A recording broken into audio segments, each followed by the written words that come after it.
સુલસા. સુલસા સ્વભાવે રુજુ, પ્રેમાળ અને સંવેદનશીલ નારી હતી. વિષાદ જડ માણસોને ન આવે, સંવેદનશીલ માણસોને આવે. સુલસા અભયકુમારને સાંભળે છે, અભયકુમારને પ્રતીતિ કરાવે છે.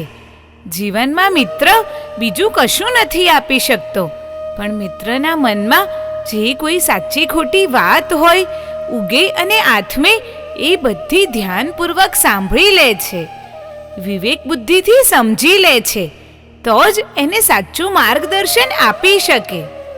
સુલસા સભાનપણે નથી પોતાને છેતરતી કે નથી અભયકુમાર જેવા મિત્રને છેતરતી, પણ માણસનું મન એને પોતાને પણ ખબર ન પડે એવું પ્રપંચી હોય છે, કારણ કે મનની સાથે બુદ્ધિ જોડાયેલી હોય છે. તર્ક એ બુદ્ધિની વિષકન્યા છે. બુદ્ધિ અને તર્ક ભેગા મળીને સાચાને ખોટું અને ખોટાને સાચું ઠરાવી શકે છે. અભયકુમારને સુલસાની બુદ્ધિપૂર્વકની દલીલોને નિર્મૂળ કરવામાં અને નિર્મળ કરવામાં રસ છે. આમ તો સુલસા બધી સારી સારી વાતો કરે છે. મને હવે પુત્રોમાં રસ નથી, પુત્ર વિરહનો દુઃખ નથી, હાટ હવેલીનો મોહ નથી. છતાં એના મનમાં શોક અને સંતાપ હતો, પણ અભયકુમાર એવો અંતર્યામી હતો કે જે શબ્દોની દિવાલ ભેદીને આર પાર જોઈ શકે. સુલસાનું મૂળ પાન તો લીલું છમ છે, પણ શોક સંતાપને લીધે કાળું પડી ગયું છે. આ કાળા પાનને લીલુંછમ કેમ કરવું એ અભયકુમાર વિચારે છે. પુત્રોના મૃત્યુથી ઉત્પન્ન થયેલો વિષાદ ઉછળીને શમી જાય છે, શમીને પાછો ઉછળે છે. એની ભીતરના આકાશમાં સમકિતનો સૂર્ય છે, એને વિષાદના વાદળોથી ઢાંકી દીધો છે. અભયકુમાર એ વાદળને વિખેરવાનો પ્રયત્ન કરે છે. અભયકુમાર અનેક દ્વંદ્વોની વચ્ચે સમતુલા જાળવે છે. એ પોતાના પિતાને ભગવાન મહાવીરના સમવસરણમાં લઈ જાય છે, તેમ વૈશાલીની રાજકન્યાનું અપહરણ કરવાનું આયોજન કરી પિતાની વિષય તૃષ્ણાને પણ પોષે છે. એ રાજસભામાં બેસી રાજ્યના પ્રશ્નો રાજનીતિથી ઉકેલે છે, તો ઉપાશ્રયમાં પૌષધ લઈને આત્માના પ્રશ્નોનું પણ સમાધાન શોધે છે. એ નિખાલસ છે અને મુત્સદ્દી પણ છે. એ કોમળ છે અને વજ્ર જેવો કઠિણ પણ છે. ખરેખર અભયકુમાર કામ વૃત્તિ વિનાનો પ્રણયી, યુયુત્સા વિનાનો વીર, કુટિલતા વિનાનો મુત્સદ્દી, વેદૈયા વેડા વિનાનો આદર્શવાદી, ઘમંડ વિનાનો બંડખોર, કોઈ પણ જાતના સ્વાર્થ વિનાનો સૌમ્ય રાજસેવક, પિતૃભક્ત અને જગતના શત્રુઓનો નાશ કરવાનો અવસર આવે ત્યારે મત્સર, ઈર્ષ્યા કે દ્વેષ વિનાનો દંડ વિધાયક કેવો હોય તેનો કંઈક ચિતાર આપણને અભયકુમારના જીવનમાંથી મળી રહે છે. સુલસાનું પરમ સૌભાગ્ય હતું કે એને આવો અભયકુમાર સખા રૂપે, મિત્ર રૂપે મળી ગયો હતો. અભયકુમાર મિત્ર છે, જ્ઞાની છે, માર્ગદર્શક છે, પણ સુલસા કોઈ પણ રીતે ઓશિયાળાપણું ન અનુભવે તેની તકેદારી અભયે મિત્ર તરીકે સતત રાખી છે. એ સુલસાને જીન વચનો, મહાવીરના વચનો સંભળાવે છે. એ વચનો જીવન જીવવાની કળાનું જ્ઞાન આપે છે. આ સંસારમાં રહેવા છતાંય કઈ રીતે અલિપ્ત રહેવું અને જીવનમાં પ્રતિકૂળ પરિસ્થિતિ આવે ત્યારે એ પરિસ્થિતિનો કઈ રીતે મુકાબલો કરવો એની સમજણ આપે છે. જન્મથી તે ચિત્તા સુધી પહોંચીએ ત્યારે વચ્ચેની અવસ્થામાં આ જીન વચનોને થોડા પણ આચરણમાં મૂકી શકીએ તો જીવન વ્યાપક શોકમાંથી કાયમ માટે ઉગરી જઈએ. બારાત હોય કે મૈયત હોય, છલકાઈ પણ ન જવું જોઈએ કે સંકોચાઈ પણ ન જવું જોઈએ, અંજાઈ પણ ન જવું જોઈએ કે હેપતાઈ પણ ન જવું જોઈએ. જીન વચનો મનુષ્ય જીવનની આચાર સંહિતા છે, જીવનની બારાખડી છે, જીન વચનના એકાદ શ્લોકમાં ઘૂંટાય તો એ શબ્દો આકાશમાં તારક ધ્રુવ તારક થઈને પ્રગટી ઉઠે. હકીકતમાં જ્યારે કોરી અને નકરી વાસ્તવિકતા આપણને ભીસમાં લે ત્યારે મનની વાસ્તવિક અવસ્થા કેવી હોવી જોઈએ એ વાત સુલસાને અભયકુમારે સમજાવી. સુલસા જેવી જ્ઞાની, સમ્યક દ્રષ્ટિ અને સૌમ્ય નારીની આંખોમાં આંસુ છે. એ બેચેન છે, વ્યગ્ર છે, વ્યાકુળ છે. આ પરિસ્થિતિ સમકિત માટે સ્વાભાવિક ન કહેવાય. સમકિતી તો સદૈવ સમતારસમાં રમતો હોય, પણ પુત્ર મૃત્યુનું ઓચિંતું કારણ ઊભું થઈ ગયું. એણે સુલસાને ભીતરથી છિન્ન ભિન્ન કરી મૂકી. અભયકુમારથી એ છિન્ન ભિન્નતા સહેવાતી નથી. સુલસા ભીતરમાં વલોવાય છે, તે ભાંગી પડી છે. એને ફરી પાછી બેઠી કરવી એ જેવું તેવું કામ નથી, પણ એ કામ અભયકુમાર માટે અશક્ય નથી. અભયકુમારે સુલસાને કહ્યું, મારી વહાલી બહેન, તું જાણે છે કે મૃત્યુ એટલે શરીરનું પરિવર્તન. આપણું શરીર બદલાતું હોય છે, આત્માને કશું થતું નથી. શરીરને વિકારો હોય છે, આત્મા અવિકારી હોય છે. આત્મા શરીરમાં રહે છે અને છતાંય અલિપ્ત છે. સંસારમાં રહીને એનો સંગ રાખીને પણ અસંગ કઈ રીતે રહેવું એ કળા ધારે તો મનુષ્ય પામી શકે. શરીરના વિકારો મોહ, અહંકાર અને આસક્તિના કારણે જ છે. જેને મોહ ન હોય એને કદી કોઈ ભય ન હોય. જે આત્મામાં મગ્ન હોય એની કામનાઓ અને વાસનાઓ આપમેળે સમી જતી હોય છે. જેની વાસનાઓ આપમેળે સમે છે એને સુખ દુઃખનો મુકાબલો નથી કરવો પડતો. જે આ જ્ઞાન પામી જાય છે એ 84 લાખ યોનિના ચક્કરમાંથી છૂટી જાય છે. એ પરમધામમાં પહોંચી જાય છે. પછી એને અહીં આ સંસારમાં પાછા આવવાનું પણ થતું નથી. આવો જીવ સ્વયં પ્રકાશિત હોય છે. સૂર્ય, ચંદ્ર કે અગ્નિ એને ઉજાડી શકતા નથી. વળી નાગસારથીને પણ તમારે જ સ્વસ્થ કરવાના છે ને. એમની મનોવેદના ઘેરી છે. એ વેદના તમે જ દૂર કરી શકશો, પણ તમે સ્વસ્થ હશો તો જ. માટે તમે સંસારમાં રહેવા છતાં સંસાર પ્રત્યે ઉદાસીન રહો. કશાથી ચડો નહીં તેવા અવિચળ રહો. વાત વાતમાં તમારાથી વ્યાકુળ કે વિહવળ થવાય નહીં. સુખ અને દુઃખ પ્રત્યે સમાન દ્રષ્ટિ રાખવાની છે. સ્તુતિ અને નિંદાને સમાન ગણવાની છે. કોઈ પ્રિય નહીં, કઈ અપ્રિય નહીં. માન અપમાનને ગણકારવાના નથી. મિત્ર અને શત્રુ પ્રત્યે સમભાવ રાખવાનો છે. સુખ દુઃખની વિકારી દશાથી સાવ અલગ થઈને આનંદ સમાધિમાં જ ડૂબેલા રહેવાનું છે. મારી બહેન, પરમાત્મા સાથેના તારા અવિચલ પ્રેમથી તું પરમાત્મા સ્વરૂપ પામી શકે તેમ છે. તારી ભક્તિના સાતત્યથી તારો સંબંધ શાશ્વત સાથે બંધાશે. બસ તને વધારે ઉપદેશ આપવાનો ન હોય. તું સ્વયં પ્રાજ્ઞ છે. નાગસારથી 32 પુત્રોના એક સાથે થયેલા મૃત્યુથી તેઓ સ્તબ્ધ થઈ ગયા હતા. તેમને જીવવું આકરું લાગ્યું. આપઘાત કરીને મરી જવાનો વિચાર આવી ગયો. તેમણે ઝેરની શીશી મેળવી લીધી, સાચવીને પોતાના શયનખંડમાં મૂકી દીધી. મારી મરણોત્તર યાતનાનો અંત આ શીશીમાં છે. તે રાત્રિએ ચોતરફ નીરવ શાંતિ હતી. તે ધીમેથી પલંગમાંથી ઉઠ્યા. ખૂણામાં મૂકેલી ઝેરની શીશી હાથમાં લીધી. ભગવાન મહાવીરને યાદ કરી એમને મનોમન વંદન કર્યા. આંખો બંધ કરી તેઓ બોલ્યા, હે મારા પ્રભુ, હવે હું પુત્ર વિરહ સહન કરી શકું એમ નથી. હું પ્રાણ ત્યાગ કરું છું. મને ક્ષમા આપો. મારો અપરાધ માફ કરો. એક પળ એમણે આંખ ખોલી. ચારે બાજુ નિશબ્દ શાંતિ હતી. થોડી વારમાં નાગ પણ શાંત પડી જવાના હતા. આ નિર્દય સંસાર મને ફરી જોવા મળવાનો નથી. આ વિચારથી એમનું હૃદય ભરાઈ આવ્યો. તે થથરી ઉઠ્યા, પાછા મક્કમ થઈ ગયા. આંખ બંધ કરી તેઓ ઝેર ગટગટાવી ગયા અને પલંગમાં પડ્યા.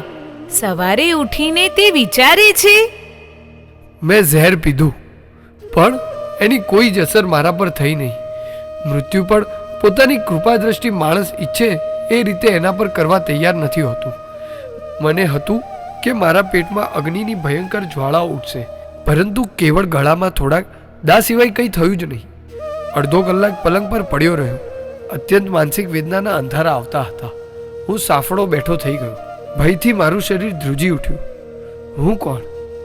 ઝેરથી પણ ન મરનારો? મન શંકાશીલ બન્યું. જીવવું અસહ્ય થઈ પડ્યું હતું.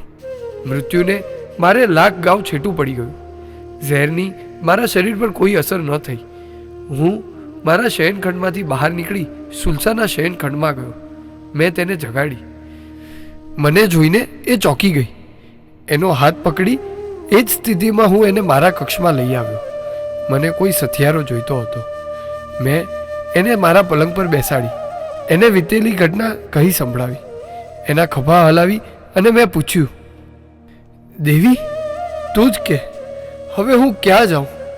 શું કરું? હું મરી શકવાનો નથી અને આ સ્થિતિમાં મારે જીવવાની પણ કોઈ ઈચ્છા નથી. હું પોતાનો રેશમી હાથ નાગને વાંસે પ્રેમથી ફેરવવા લાગી અને કહ્યું, મારા નાથ, મારા વિના આપે આ ભવનમાંથી બહાર જવાનું નથી. સુલસા, મારું મન વ્યવહાર અને પ્રેમ, કર્તવ્ય અને ભાવના, વાસ્તવિકતા અને મમતાના દ્રંઢોમાં ગૂંચવાઈ ગયું. શું કરું? સારથીને મારા પતિને લઈ એકલી ક્યાંય દૂર દૂર ચાલી જાઉં? પણ હું ક્યાં જઈ શકવાની હતી?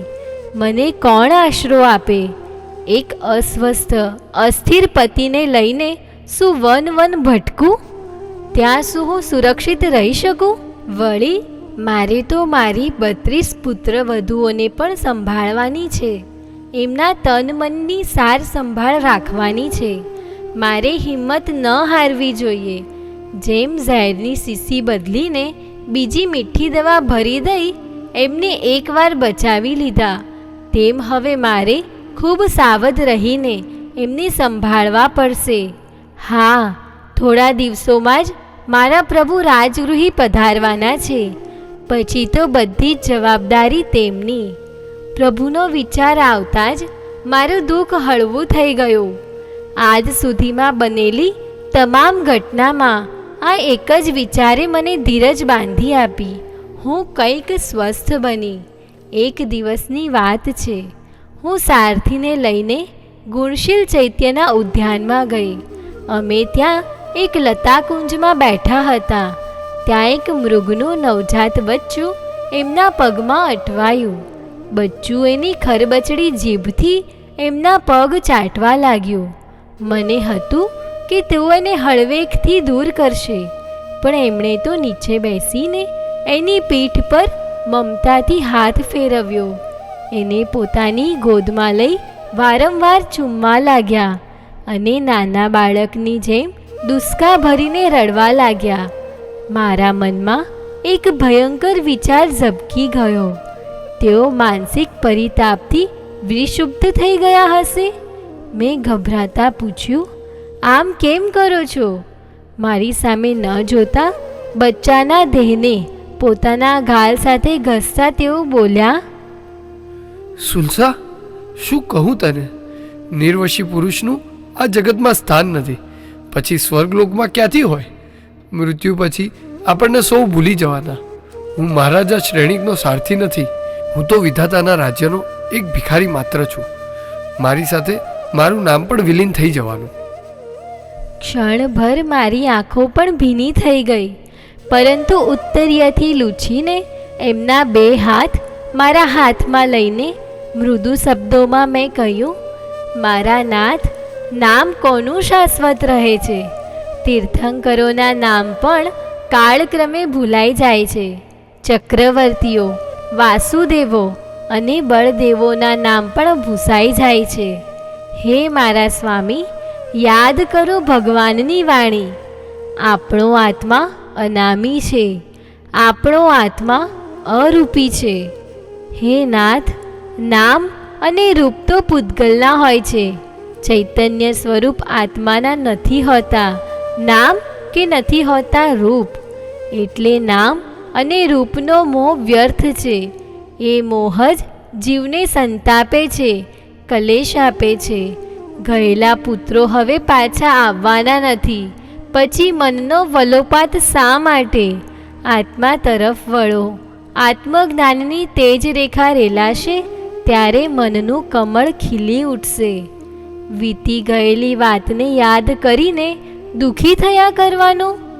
ના, દૂધ ઢોળાઈ ગયા પછી હાથમાં નથી આવતું. હાથમાંથી છૂટેલું તીર પાછું નથી વળાતું. બોલેલો શબ્દ ગળી નથી શકાતો. તેમ મૃત્યુ પામેલા પુત્રો પાછા નથી આવવાના. માટે કડવો ભૂતકાળ વાગોળવાનો કોઈ અર્થ નથી. તે વાતને યાદ કરીને સોરાયા કરાય નહીં. આપણે સહજતાથી, સરળતાથી અને સાહજિકતાથી જીવવાનું છે. લાગણીઓ તો ઝરણાની જેમ ફૂટતી હોય છે અને નદીના પ્રવાહની જેમ વહેતી હોય છે. એને વહી જવા દો. એના પૃથ્થકરણની જંજાળમાં નથી પડવાનું. અમે રથમાં બેસીને હવેલીમાં પાછા આવ્યા. મને લાગ્યું કે તેમનું મન કંઈક હળવું થયું છે. તેમનો માનસિક ભાર ઓછો થયો છે. મારી વિધવા 32 પુત્રવધુઓ, હું એમને જોઉં છું, એમનો વિચાર કરું છું ત્યારે એક અપરાધ ભાવના મનમાં આવે છે. જો મેં મહારાજા ક્ષણિકને અથવા અભયકુમારને દેવે કહેલી વાત કહી હોત, આ 32 પુત્રોનું આયુષ્ય સરખું રહેશે. એકનું મૃત્યુ બધાનું મૃત્યુ બનશે. તો કદાચ મહારાજા મારા પુત્રોને યુદ્ધની શિક્ષા, શસ્ત્રવિદ્યા ન શીખવાડત, તેમને યોદ્ધા ન બનાવત, પોતાના અંગરક્ષક ન બનાવત, તેમને વૈશાલી સાથે ન લઈ જાત. પરંતુ મેં વાત કરી નહીં. એ વાત ગુપ્ત રાખી. પરિણામે સુરંગમાં જ 32 પુત્રો એક સાથે મૃત્યુ પામ્યા. શું ભવિતવ્યતાએ મને ભૂલાવી? મારા પ્રભુએ કહેલું જ છે કે પ્રત્યેક જીવાત્માની પોતપોતાની ભવિતવ્યતા નિશ્ચિત હોય છે. એને બદલી શકાતી નથી. કારણ વગર કાર્ય બનતું નથી. જેટલા કાર્યો દેખાય છે એ બધાના કારણો હોય છે. જ્ઞાની પુરુષોએ વિશ્વમાં એવા 5 કારણ જોયેલા છે. સંસારના કોઈ પણ કાર્યની પાછળ આ 5 કારણ હોય જ છે. એક મુખ્ય કારણ હોય છે, 4 ગૌણ કારણ હોય છે: કાળ, સ્વભાવ, ભવિતવ્યતા, કર્મ અને પુરુષાર્થ. મેં વીર પ્રભુની દેશનામાં આ વાત સાંભળેલી છે. મારા પુત્રોનું મૃત્યુ શું નિશ્ચિત જ હતું? હા, પૂર્ણ જ્ઞાનીના જ્ઞાનમાં નિશ્ચિત જ જોવાયેલું હશે. એમાં પરિવર્તનની કોઈ શક્યતા હોતી નથી. છતાં મારું મન ડંખે છે. મને મારી ભૂલ સમજાય છે. મેં દેવે કહેલી વાત મહારાજને ના કરી, મહામાત્યને પણ ન કરી. આ ભૂલનો મારે સ્વીકાર કરવો જ રહ્યો. ભૂલ સ્વીકાર્યા પછી મારા મનનું સમાધાન થાય. પણ એ 32 મુગ્ધાઓના ભવિષ્યનું શું? એમનું ભરપૂર યૌવન છે, અનુપમ રૂપ લાવણ્ય છે. ભીતરમાં અનેક વૈષયિક ઈચ્છાઓ પડી હશે. એ ઈચ્છાઓનો નિગ્રહ કરવા શું એ સમર્થ બની શકશે? હા, પ્રભુ વીરનો ઉપદેશ એમના હૃદયને સ્પર્શે. એ કરુણાવંતની કરુણતાભરી દ્રષ્ટિ એમના પર પડે અને મારી પુત્રવધુઓ ચારિત્ર લેવા તત્પર બની જાય તો એમનું વૈધવ્ય એમના માટે આશીર્વાદ રૂપ બની જાય. મારે પ્રભુની પ્રતીક્ષા કરવી રહી. એક દિવસ રાજમહેલમાંથી મહારાણી ચેલણાનો સંદેશો આવ્યો. દેવી, મારી તીવ્ર ઈચ્છા તમને મળવાની છે. તમે જો અહીં ન આવી શકો તો હું તમારી પાસે આવું. જો કે આ સંદેશો અનપેક્ષિત હતો, છતાં મને નવાઈ ન લાગી. મહારાજાએ મારા 32 પુત્રોના મૃત્યુની વાત નવી રાણીને કરી જ હશે અને કોમળ હૃદયની રાણી કકડી ઉઠી હશે. એ મને આશ્વાસન આપવા ઈચ્છતી હશે. મેં વિચાર્યું કે જો ચેલણા અહીં આવે તો મારી પુત્રવધુઓ સાથે પણ વાર્તાલાપ કરી એમને શાંતિ આપી શકે. એટલે હું રાણીને અહીં જ બોલાવું. મેં સંદેશો મોકલ્યો કે અત્યારે શોકનું વાતાવરણ હોવાથી હું ત્યાં નહીં આવી શકું. આપ મારી હવેલીને પાવન કરો. થોડી જ વારમાં રાજમહેલનો રથ મારી હવેલીના દ્વારે આવીને ઊભો. મેં રાણીનું આદરપૂર્વક સ્વાગત કર્યું. રાણીને હું મારી સાથે હવેલીના મધ્યખંડમાં લઈ આવી. એક સુંદર આસન પર બેસાડ્યા. આપને અહીં આવવા માટે તસદી આપવી પડી તેનો મને ખેદ છે, પણ હું લાચાર હતી. દેવી, તમારી લાચારી હું જાણું છું.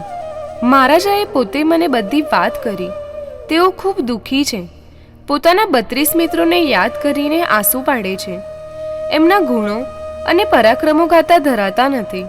તેઓ તીવ્ર ગ્લાનિ સાથે કહે છે, મારી વિષય તૃષ્ણાના પાપે મારા રાજકુમાર જેવા 32 મિત્રો અંગરક્ષકો રણમાં રોળાઈ ગયા. મારા ઉલ્લાસભર્યા મનના ચિથરા ઉડી ગયા. કોઈએ તલવારના એક ઝાટકે મારું મસ્તક ધડથી જુદું કરી દીધું હોત તો મને એટલું દુઃખ ના થાત, આટલી અસહ્ય વેદના ન થાત. મને લાગ્યું કે તેમના મસ્તકની નસો તણાવા લાગી હતી. આંખોમાં અગ્નિકુંડ પ્રજ્વળી ઉઠ્યો હતો. તમામ શક્તિ એકઠી કરીને તેઓ જોરથી બરાડી ઉઠ્યા. રાજા ચેટક, હું આનો બદલો લઈશ. હું તને છોડીશ નહીં. જ્યારે મારી સાથે મહારાજાનો આ વાર્તાલાપ ચાલતો હતો ત્યારે અભયકુમાર ખંડની બહાર ક્યારના આવીને ઊભા હતા. અમારો હૃદયભેદક વાર્તાલાપ એમના કાને પડ્યો હશે. મહારાજા ખંડનું દ્વાર ખોલીને બહાર નીકળતા હતા. અભયકુમારે જોરથી બૂમ પાડી, પિતાજી. મહારાજાએ અભયકુમાર સામે જોયું, તેનો હાથ પકડી લીધો અને તેઓ ચાલવા લાગ્યા. અભય, મારો જીવ ક્ષણે ક્ષણે ઘૂંટાય છે. મારું હૃદય સુલસા પુત્રોના મૃત્યુથી કાળા મેષ અંધકારથી ભરાઈ ગયું છે. મને મારા જીવનમાં કોઈ રસ રહ્યો નથી. હૃદય વ્યાકુળ છે. હૃદયમાં સુનકાર છે. એકેય દિશા જડતી નથી. મારું મન સળગી રહ્યું છે.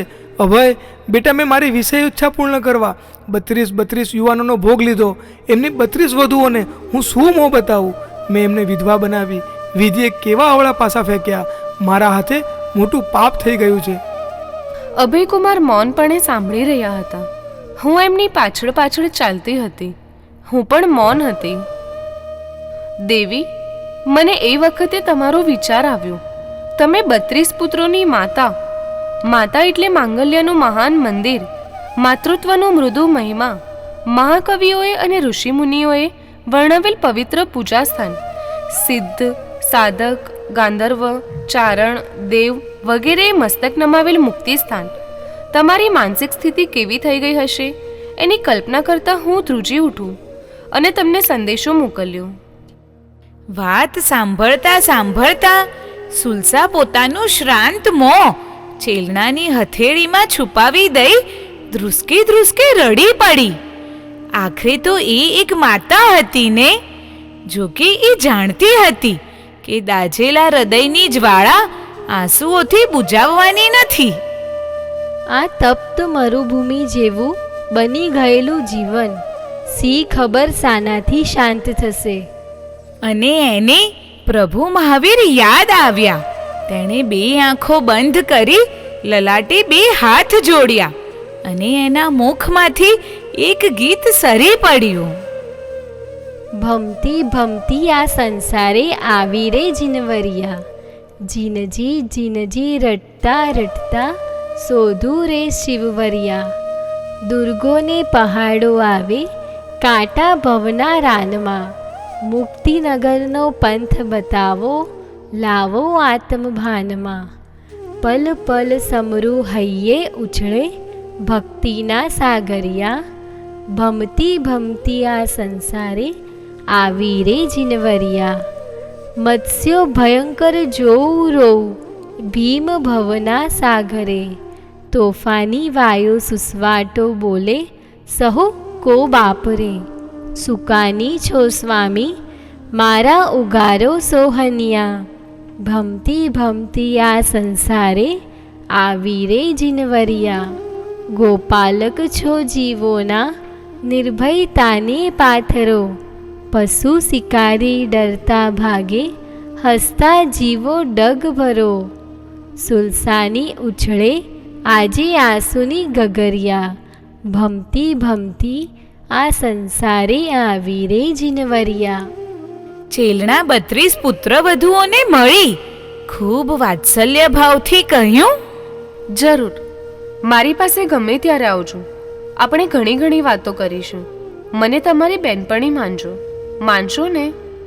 32 સ્ત્રીઓએ ચેલણાને હાથ જોડી પ્રણામ કર્યા અને બોલી, ફરી વાર આવજો.